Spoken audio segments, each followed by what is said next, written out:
Prohibition, America's grand experiment to save society from the evils of alcohol. But beneath this noble facade brewed a darker truth.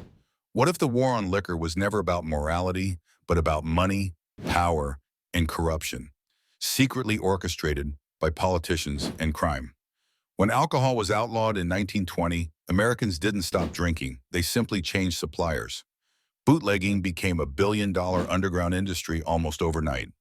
This new black market created unprecedented opportunities for gangs. Criminal empires led by infamous figures like Al Capone emerged rapidly.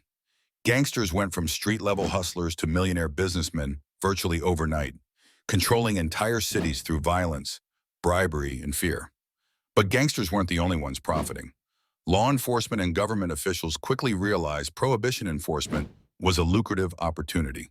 Police chiefs, judges, and politicians regularly took bribes, turning a blind eye as bootleggers flooded cities with illegal booze.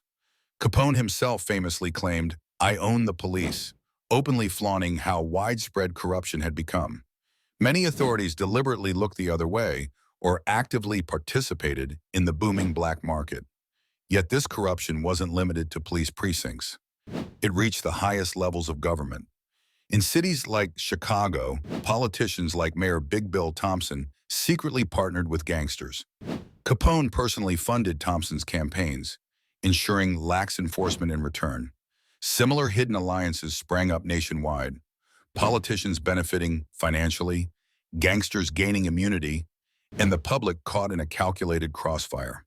Some historians even suggest that the federal government itself quietly allowed organized crime to flourish, expanding law enforcement budgets and powers under the pretense of battling the crisis they had indirectly fostered. Prohibition eventually collapsed under the weight of its own corruption. By the time it was repealed in 1933, organized crime had permanently entrenched itself in American society. The criminal networks established during these 13 dry years laid the groundwork for modern syndicates, influencing everything from gambling to narcotics.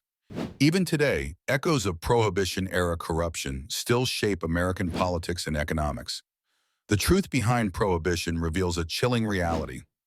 Morality was merely a mask for power and greed. If you've enjoyed uncovering this hidden side of history, subscribe now and comment below. Do you think Prohibition was a misguided moral crusade or a calculated conspiracy? Stay tuned, because there's always more beneath the official record.